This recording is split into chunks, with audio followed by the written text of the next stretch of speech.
Hola, fa poques hores hem sabut que el govern de la Generalitat de Catalunya, encapçalat en aquest cas pel vicepresident i el conseller d'Economia, Pere Aragonès, ja està pactant els pressupostos amb els comuns, amb l'òrbita dels comuns, amb Podemos, diguem-ne. Aquest és un pas més en la normalització del panorama autonòmic a Catalunya. Aquest és un pas més enrere de tot el tema de l'independentisme. Ells ja clarament estan optant per una línia, no se n'amaguen en cap sentit, estan optant per una línia autonomista, una línia autonomitzadora, una línia clàssica de pacte mediocre amb l'estat dels espanyols. Esquerra Republicana ho està encapçalant, però recordem sempre que no és just culpar només Esquerra Republicana o, diguem-ne, otorgar la responsabilitat màxima d'això a Esquerra Republicana, sinó que és el sindicat de la rendició en el seu conjunt el que està fent això. Esquerra Republicana, el món convergent, PDeCAT, Junts per Catalunya, i en aquest cas s'està fent una cosa curiosa, una estratègia que ja s'ha utilitzat en altres ocasions, que és deixar la CUP a part, oblidar la CUP, deixar-la fora de joc en aquest aspecte, en aquest sentit, per protegir la CUP d'això, perquè l'espai de la CUP pugui vendre's com l'infant terrible de l'independentisme i pugui, diguem-ne, fer veure que desenvolupa un missatge independentista en aquest sentit, que afronta els pressupostos com uns pressupostos de la misèria, que és el que són, no? En la seva retòrica habitual. En realitat, la CUP se l'aparta perquè no se la necessita en aquest moment, però en el moment que el processisme necessiti el recolzament de la CUP per alguna cosa o altra, doncs se la tornarà a activar i la CUP tornarà a funcionar com el que és, la tercera pota del sindicat de la rendició. Esquerra Republicana, el món convergent i la CUP funcionen sempre com el sindicat de la rendició. En qualsevol moment estan jugant la mateixa partida, amb les mateixes cartes, amb la mateixa estratègia i amb la mateixa finalitat. Per tant, ja sabem de què va això dels pressupostos. Uns pressupostos que el sindicat de la rendició ven com a bons, com a positius, com a fantàstics, com a un increment de la recaptació de 545 milions d'euros, que anirà molt bé per, diguem-ne, eixugar, diguem-ne, tenir que la Generalitat tingui més possibilitats d'inversió o esponjar una miqueta les diferents línies d'inversió pressupostària a Catalunya. Això és totalment fals. El que s'està fent és robar 545 milions d'euros de les arques, de les butxaques, de les classes mitjanes a Catalunya, i el que s'està fent és zero per intentar frenar el saqueig continuat anual de 20.000 milions d'euros, de més del 10% del PIB català cada any. Per tant, el govern el sindicat de la rendició, aquest govern de Vichy, aquest govern autonomista i autonomitzador, aquest govern que contemporitza perfectament amb el PSOE del 155 i també està molt còmode desenvolupant aquest autonomisme loser, absolutament de segona categoria, és un govern que els independentistes no podem acceptar. És un govern que està deslegitimat per actuar. Però, de fet, un dels conceptes més importants pels quals estan desesperadament intentant aprovar uns pressupostos que ells saben que són de la misèria, que ells saben que són de la rendició, és perquè si no aprovessin aquests pressupostos, el que passaria automàticament és que aniríem a eleccions. No poden, diguem-ne, prorrogar per tercer any consecutiu uns pressupostos de la misèria i en fan uns de nous, uns pressupostos ridículs de la misèria que encara exploten més el poble de Catalunya, però així tenen l'excusa d'un govern que actua, d'un govern que és sòlid, d'un govern que és capaç d'aprovar pressupostos, encara que sigui amb els espanyols, espanyolistes i espanyolitzadors del PSOE i dels comuns, de Podemos en aquest cas. Aquesta estratègia desesperada d'intentar evitar les eleccions a Catalunya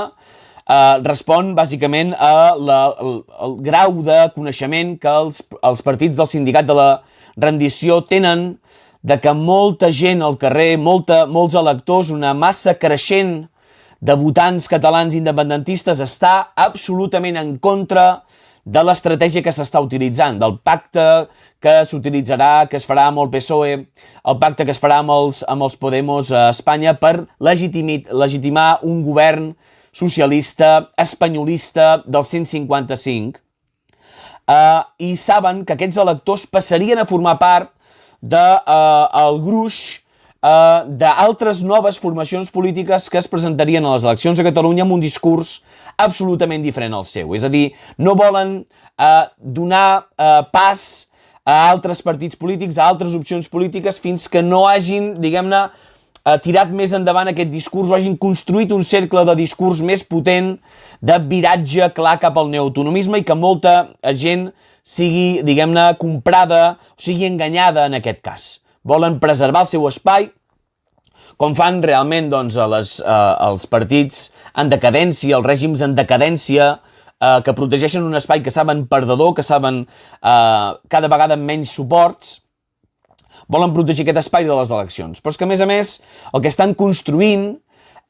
és un espai de concòrdia, és un espai de treball compartit amb els socialistes i amb els comuns, amb els Podemos espanyols, perquè hi ha una part del govern que és el que busca l'hegemonia, diguem-ne, del sindicat de la rendició, és el que intenta sortir com a pota guanyadora en tota aquesta jugada i intentar que en les pròximes eleccions a Catalunya el president de la Generalitat sigui del seu grup, que és Esquerra Republicana, evidentment. En aquest sentit, Esquerra Republicana està capitalitzant totes aquestes negociacions losers, perdedores, autonomistes, enganyoses, absolutament denigrants per l'independentisme, d'una pràctica neoautonomista flagrant, i el que està fent és construir un cercle, diguem-ne, d'una conxorxa política i mediàtica, evidentment, amb els socialistes i amb els comuns, amb els quals té pactes i tindrà pactes al govern a Espanya, tindrà pactes al govern de Catalunya, a la Diputació de Barcelona, en tots els ajuntaments i totes les administracions que pugui, sobretot també a l'Ajuntament de Barcelona. Els interessa eixamplar aquest àmbit de col·laboració d'Esquerra Republicana, PSOE i Comuns, que, recordem, això ja és l'embrió d'un nou tripartit que Esquerra Republicana pensa capitalitzar, pensa, diguem-ne, liderar en aquest sentit per frenar tot el procés d'independència i per fer, diguem-ne, potenciar un procés d'autonomització lamentable, patètica i ruïnosa de Catalunya. Per tant, estan jugant aquest joc, estan jugant a crear el cercle de pensament autonòmic que la gent independentista no comprarà, estan jugant a crear, diguem-ne, a una pota del sindicat de la rendició, convertir-la en el líder de la pròxima, diguem-ne, hegemonia a Catalunya d'esquerres, republicana i espanyolista autonomista, liderada per Esquerra Republicana, PSC i Comuns, l'antiga iniciativa, ja ho sabem, i, per altra banda, estan frenant unes eleccions en les quals veuen que si ara es donés el cas, si no tinguessin temps de construir tot el seu circuit d'enganys, d'eufemismes i de manipulacions i de xantatges, si no tinguessin temps de diguem-ne, omplir a la població catalana d'una sèrie de conceptes falsos i falsaris, d'una sèrie de projectes de retòrica absolutament falsa, seria possible que hi haguessin partits nous que entressin amb molta força al Parlament de Catalunya i se'ls substituïssin, que la gent s'adonés definitivament que Esquerra Republicana, que el món convergent i que les CUP són una farsa política, un sindicat de la rendició que simplement es dedica a rendir-se i a baixar-se els pantalons fins als genolls i a cremar els vots independentistes que els hi fan confiança per convertir-los en acció política netament autonomista. Per tant, aquestes són, diguem-ne, les qüestions que anem veient mediàticament, que anem seguint aquests dies, no? I que, diguem-ne, s'aniran desenvolupant amb una suposada normalitat. És a dir, que uns partits que suposadament són independentistes, que no facin absolutament res per desenvolupar la República Catalana Lliure, Sobirana, Independent, que no facin mai cap gest independentista, que no facin mai absolutament cap pas per reforçar la independència de Catalunya o per construir-la realment, i que visquin d'un discurs suposadament independentista practicant una política neta i absolutament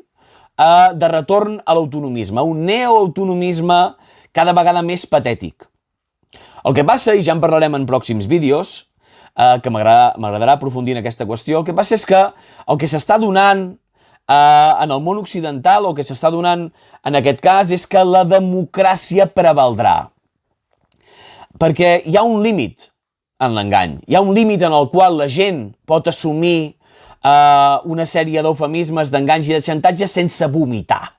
I això és el que els hi passarà al sindicat de la rendició. El sindicat de la rendició hi haurà un dia en el qual estarà obligat a fer eleccions a Catalunya. Hi haurà un cos electoral de més de 2 milions d'independentistes, una gran part dels quals hauran vist per què haurà servit el seu vot. A les municipals, a les eleccions catalanes, a les eleccions europees, a les eleccions espanyoles. La gent recordarà per què ha servit el seu vot independentista i aquest, en aquell moment, serà el moment definitiu de la caiguda del sindicat de la rendició. Visca Catalunya lliure!